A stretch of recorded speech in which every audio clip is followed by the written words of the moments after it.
Sosok I Gusti Bagus Artanegara yang dilahirkan tanggal 21 Januari 1944 di Singaraja yang sangat menekuni hobi di bidang sastra ini. Pada tanggal 21 Januari 2021, usianya sudah menginjak 77 tahun. Artanegara yang sehari-harinya banyak dihabiskan dengan tugas-tugasnya sebagai ketua yayasan, yang mana yayasan yang dikelolanya dulunya bernama IKIP PGRI Bali. Kini sudah berubah status menjadi Universitas PGRI Mahadewa Indonesia. Namun tidak membuat dirinya surut untuk menulis buku dan novel, sebab hobinya di bidang sastra harus terus digelutinya walau usianya sudah masuk kepala 7. Jadi yang tidak pernah di rumah bisa seminggu, bisa 3 hari nginap di kumpul dengan teman-teman pelukis di Tanjung Muka. Tanjung Muka itu dulu tempatnya para pelukis. Selain suka menulis buku dan novel, Artanegara juga suka menulis puisi. Biasanya, karya puisi yang dituangkan dalam buku menurutnya tidak bisa ditebak. Sebab dalam menciptakan inspirasi tentu sulit bisa ditebak dan kemunculannya bisa datang tiba-tiba. Ucapnya 11 Desember 2020 Jumat di ruang kerjanya. Menurut Artanegara, membuat karya puisi sesungguhnya sangat simpel dengan penyampaian bahasa yang indah dan mudah dipahami serta gampang dihafalkan. Melalui karya-karyanya, Artanegara juga ingin menyindir minimnya generasi muda saat ini yang tertarik berkecimpung dalam proses kreatif melahirkan karya-karya sastra. Mestinya, anak-anak muda harus bisa didorong untuk gemar menulis.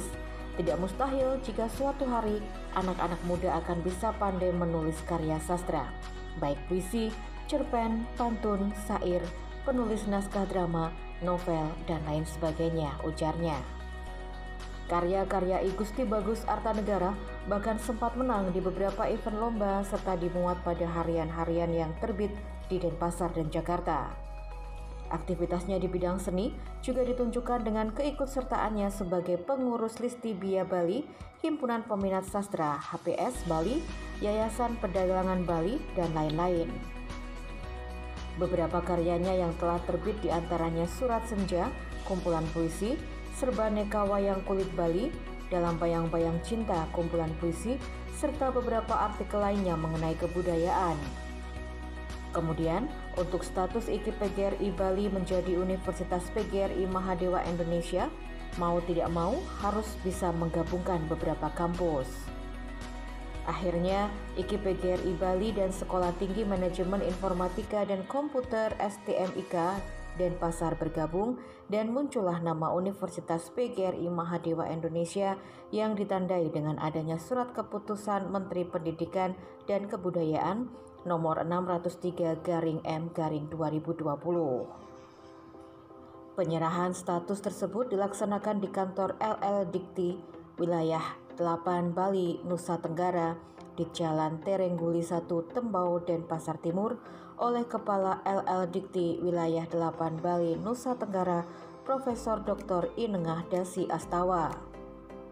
Artanegara juga menambahkan, Universitas PGRI Mahadewa Indonesia nantinya akan berusaha terus meningkatkan kualitas sumber daya manusia para dosen dan sarana prasarana penunjang seperti lab, alat olahraga, serta lainnya agar lulusannya semakin meningkat kualitasnya. Kemudian khusus untuk Fakultas Pendidikan Olahraga dan Kesehatan selalu mendapat kesempatan untuk dimasukkan dalam daftar atlet baik di KONI Bali maupun di KONI Kabupaten atau Kota Bali. Karena IKIP PGRI Bali sendiri tidak semata-mata mencetak calon guru saja, namun juga atlet berprestasi, tambahnya. Dari Denpasar, Bali, kontributor JBM TV melaporkan. Satu ada di SMP PGRI, lalu dengan semangat saja sebetulnya modal kita adalah bagaimana perjuangan PGRI waktu itu juga bisa menjadikan teman-teman guru bisa berkualifikasi. Karena itulah yang didirikan pada waktu itu, kita dirikan jurusan bahasa Bali, jurusan jurusan seni drama tari dan musik, jurusan seni rupa, sudah itu juga ada sejarah, ekonomi, ada pendidikan olahraga, ada matematik, ada biologi. Kita membutuhkan untuk pelestarian budaya kita adalah berbasis kepada kesenian daerah. Karena itulah Pak Mantre waktu itu gubernur berpesan berapapun mahasiswanya jangan sampai ditutup gitu sampai